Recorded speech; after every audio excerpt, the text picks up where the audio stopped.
103वां संविधान संशोधन किससे जुड़ा है? इकोनॉमिकली वीकर सेक्शन को 10% आरक्षण देने से और 103वां संविधान संशोधन के तहत अनुच्छेद 15(6) और अनुच्छेद 16(6) जोड़ा गया है। एफपीओ क्या होता है? एफपीओ होता है follow on public offering. Bharat की सबसे बड़ी एफपीओ कौन जारी किए? मिस्टर अडानी जारी किए। अडानी एंटरप्राइज ने जारी की। कितनी करोड़ की? 20,000 करोड़ की जारी की गई फॉलो ऑन पब्लिक ऑफरिंग, जो कि फुल्ली सब्सक्राइब्ड कर ली गई। सोनम वांगचुक कौन है? सोनम वांगचुक एक एक्टिविस्ट हैं। इन्होंने लद्दाख के लोगों के लाइफ चेंजिंग के लिए बहुत काम किया है। ये इंजीनियर भी हैं और ये चाहते हैं लद्दाख में 6 शेड्यूल लागू हो, इसीलिए ये क्लाइमेट फास्ट पे हैं टू सेव लद्दाख। तो लद्दाख को 6 शेड्यूल में शामिल करना चाहते हैं। वर्तमान में कौन से राज्य 6 शेड्यूल में हैं? असम, मेघालय, मिजोरम और त्रिपुरा, 4 राज्य हैं जो 6 शेड्यूल में हैं। गृह मंत्रालय का कहना है कि ठीक है, 6 शेड्यूल में शामिल, चूँकि 6 शेड्यूल में शामिल करने की बात ये इसलिए कर रहे हैं सोनम वांगचुक, क्योंकि यहाँ पे 95% से अधिक आदिवासी हैं और केंद्र सरकार के द्वारा गठित समिति ने ही कहा कि इन्हें शामिल कर लेना चाहिए 6 शेड्यूल में। इसके बाद एक अन्य समिति भी गठित की गई है। तो सोनम वांगचुक का ये कहना है। गृह मंत्रालय क्या कहना है? अमित शाह कह रहे हैं 6 शेड्यूल केवल पूर्वोत्तर भारत के, उत्तर पूर्वी भारत के 4 राज्य असम, मेघालय, मिजोरम और त्रिपुरा के लिए ही है, इसलिए लद्दाख को नहीं शामिल किया जा सकता 6 शेड्यूल में। हाँ, जहाँ पे आदिवासियों की संख्या 60% से अधिक हो, जैसे कि लद्दाख में 95% है, तो चूँकि 6 शेड्यूल पूर्वोत्तर भारत के 4 राज्यों के लिए है, लद्दाख को 5th शेड्यूल में शामिल किया जा सकता है, जिसके लिए समिति गठित की गई है। गृह मंत्रालय का ये भी कहना है कि राज्यसभा से भी बिल पास हो गया है। अब लद्दाख के आदिवासी लोगों को हर नौकरी में, सरकारी नौकरी में 45% का आरक्षण होगा। पहले ये 10% था और साथ में फंड भी प्रोवाइड किया जा रहा है जिससे कि लद्दाख का ग्रोथ हो सके। इसलिए गृह मंत्रालय सोनम वांगचुक के मांग को खारिज कर रही है, इनके क्लाइमेट फास्ट को।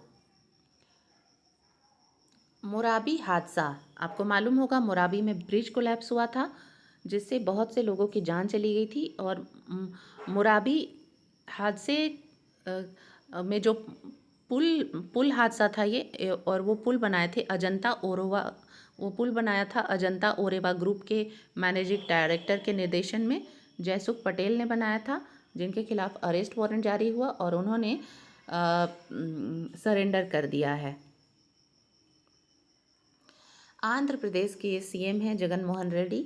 इन्होंने अपनी राजधानी घोषित की है विशाखापट्टनम को। जुंटा शब्द क्या है?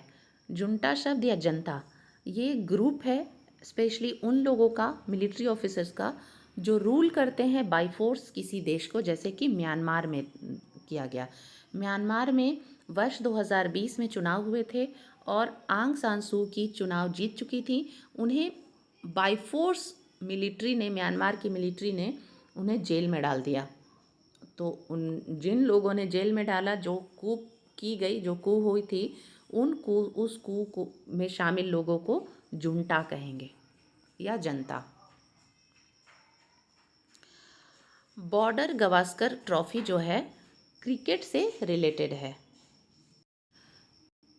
भारत की वित्त मंत्री निर्मला सीतारमण जी ने इकोनॉमिक सर्वे प्रस्तुत किया संसद में वर्ष 2023-24 के लिए, जिसमें रियल जीडीपी ग्रोथ जो है वो उन्होंने बताया 6.5%, जबकि नॉमिनल जीडीपी ग्रोथ 11% बताया। बिहार के वर्तमान में मुख्यमंत्री हैं नीतीश कुमार और इनके पास होम मिनिस्ट्री भी है। उप मुख्यमंत्री हैं बिहार के तेजस्वी यादव, इनके पास हेल्थ मिनिस्ट्री भी है। बिहार के वित्त मंत्री हैं विजय कुमार चौधरी और बिहार के पर्यावरण मंत्री हैं तेज प्रताप यादव। भारत की 15वीं राष्ट्रपति हैं द्रौपदी मुर्मू जी, जो कि 25 जुलाई 2022 2022 को भारत की 15वीं राष्ट्रपति बनी और ये फर्स्ट पर्सन है ट्राइबल कम्युनिटी से जो राष्ट्रपति बनी और सेकंड वुमन प्रेसिडेंट हैं after Pratibha Patil to hold the office of president. Israel के प्रेसिडेंट हैं इज़राइल के पीएम हैं नेतन्याहू और प्रेसिडेंट हैं इसाक हरजोग। ये अटेंड कर रहे हैं एक सेरेमनी जो कि हाइफा पोर्ट के लिए है।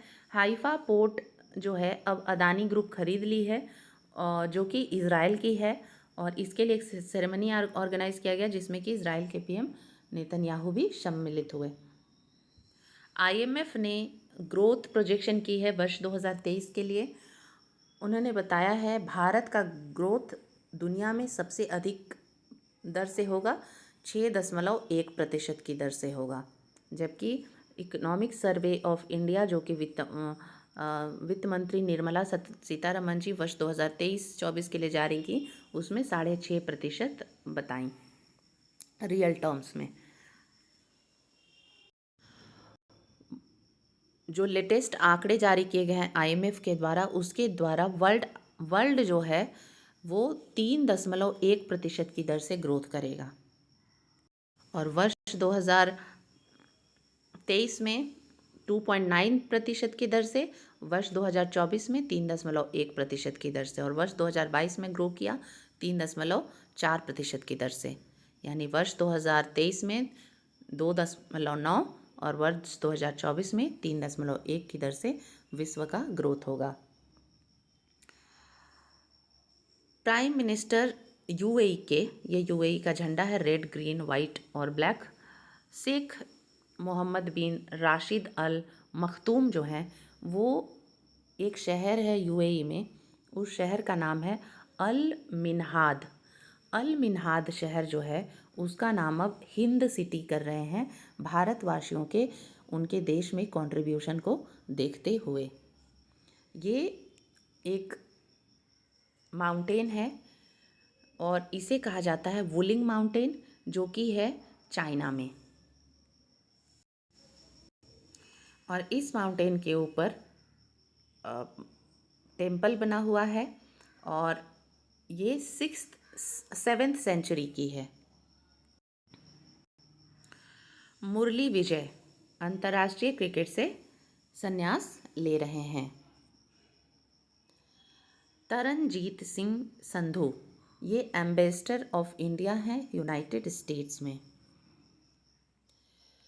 कोवैक्सीन जो है वैक्सीन है अगेंस्ट कोविड-19 और ये कोवैक्सीन जो है ये बनाया है भारत की बायोटेक ने और इनके रिसर्च का नाम है BBV152 और वैक्सीन जो है इनएक्टिवेटेड है और एडमिनिस्ट्रेशन मेथड है इंट्राम्यूसुलर इंजेक्शन। तो कोवैक्सीन बनाया है भारत की कंपनी भारत बायोटेक ने।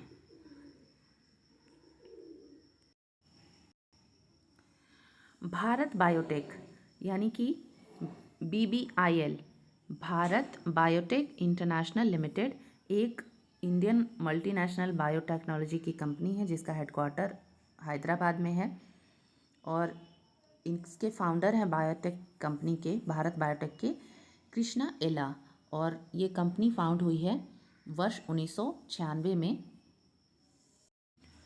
भारत बायोटेक ये एक प्राइवेट लिमिटेड है, जैव प्रौद्योगिकी पे काम करती है। 1996 में, आज से 27 साल पहले कृष्णा एला संस्थापक हैं। वर्तमान में कृष्णा एला ही अध्यक्ष और MD हैं। एक अन्य इंस्टीट्यूट है वैक्सीन की, सीरम इंस्टीट्यूट ऑफ इंडिया। इसकी स्थापना 1966 में 57 साल पहले हुई थी।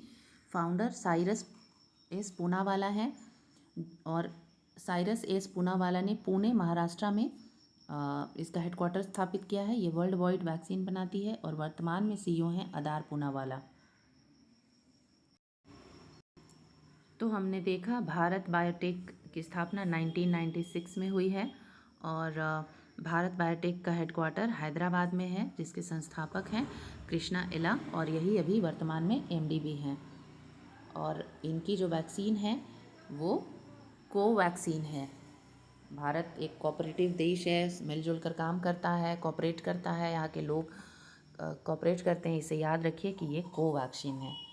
और कोविशील्ड जो है, कोविशील्ड वैक्सीन जो है एस्ट्राजेनेका और सीरम इंस्टीट्यूट ऑफ इंडिया के द्वारा बनाया गया है। सीरम इंस्टीट्यूट ऑफ इंडिया 1996 में साइरस पूनावाला के द्वारा बनाया गया है, हेडक्वार्टर पूना में ही है और वर्तमान में आधार पूनावाला इसके CEO हैं। चमोली डिस्ट्रिक्ट उत्तराखंड में है, जिसमें जोशीमठ डिज़ास्टर हुआ है। इसके लिए हाई पावर कमेटी गठित की गई है। भारत में साइंस 20 इंसेप्शन मीटिंग हेल्ड की गई है। ये G20 देशों का मीटिंग, G20 के साइंटिस्ट आए हैं 10 देशों से। G20 के along with scientists from 10 countries of G20 along with scientists from India, premier institution participated in the deliberation। Bharat में डॉक्टर G रंगराजन जो कि डायरेक्टर हैं Indian institute of science Bengaluru के, इन्होंने इस गैदरिंग को वेलकम किया और इंडिया चेयर कर रहा है 2023 में। प्रोफेसर आशुतोष शर्मा डिलीवर किए की नोट कमेंट और ही coated the saying of prime minister Narendra Modi. यानी G20 का साइंस 20 इंसेप्शन मीटिंग पुदुचेरी में हेल्ड किया गया। लेफ्टिनेंट गवर्नर मनोज सिन्हा हैं जम्मू एंड कश्मीर के। इन्होंने महात्मा गांधी की पुण्यतिथि पे ट्रिब्यूट पे किया। त्रिपुरा में इलेक्शन होने हैं। वर्तमान में त्रिपुरा के CM हैं डॉक्टर मनिक साहा। जम्मू कश्मीर की गवर्नमेंट ने एक एम्बिशियस इनिशिएटिव शुरू की है, हर गांव हरियाली। और इस एम्बिशियस इनिशिएटिव में इन्होंने रिकॉर्ड बनाया प्लांटेशन का 90 लाख पौधों के सैपलिंग्स का during the current physical against the set target of 1.35 crore. तो 95 लाख कर लिए हैं इन लोगों ने और 45 लाख और करेंगे तो 1,35,000 इनका 1,35,00,000 इनका हो जाएगा प्लांटेशन अंडर हर गांव हरियाली। और ये जो जम्मू कश्मीर की यूनियन टेरिटरी गवर्नमेंट है, ये इनिशिएटिव लॉन्च की है। उनका विजन है ग्रीन जम्मू कश्मीर करने का। भारत का जो नेशनल एवरेज ग्रीनरी है वो 24.65% है, जबकि जम्मू कश्मीर का 55% है। और जम्मू कश्मीर अभी और प्लांटेशन कर रही है। हर गांव हरियाली और ग्रीन जम्मू कश्मीर के अंडर, तो और ज़्यादा ये परसेंट बढ़ेगा ही, 55 से ज़्यादा हो जाएगा।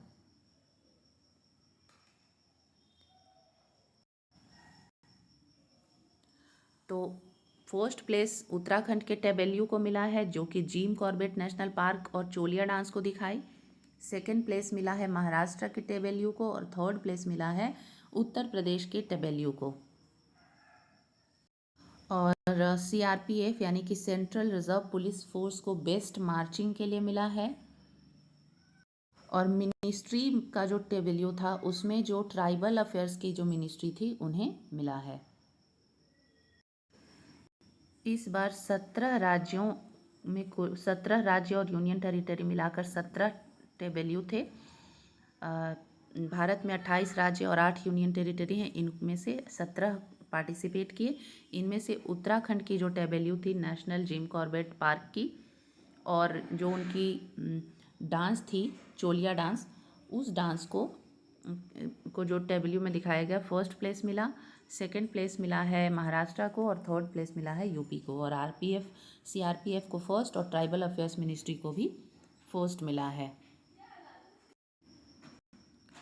Uttarakhand selected as the best state tableau of the Republic Day parade. Germany के चांसलर हैं सॉल्स, और इन्होंने कहा है, एलाफ सॉल्स ने कहा है कि जर्मनी यूक्रेन को फाइटर जेट्स नहीं भेजेगी। UNGA, United nation general assembly के प्रेसिडेंट हैं वर्तमान में कसाबा कोरोसी। कसाबा कोरोसी इंडिया विजिट किए। यूनाइटेड स्टेट्स ऑफ अमेरिका के डिफेंस मंत्री हैं, यानी कि सेक्रेटरी हैं एंटनी ब्लिंकन, और ये हैं यूनाइटेड स्टेट्स के डिफेंस मंत्री। मुगल गार्डन जो है उसे अब अमृत उद्यान के नाम से जाना जाएगा। जो राष्ट्रपति भवन में जो उद्यान था मुगल गार्डन, उसको अमृत उद्यान के नाम से जाना जाएगा। और जो दिल्ली यूनिवर्सिटी में जो गार्डन थी मुगल गार्डन, उसे अब गौतम बुद्ध गार्डन के नाम से जाना जाएगा। ये तस्वीर है कसाबा कोरोसी की। ये यूनाइटेड नेशन जनरल असेंबली के 77वें चीफ हैं। ये फॉल है खासी फॉल, जो कि है मेघालय में। आंध्र प्रदेश के सीएम हैं जगन मोहन रेड्डी। इन्होंने कहा है विशाखापत्तनम अब उनके राज्य की राजधानी होगी।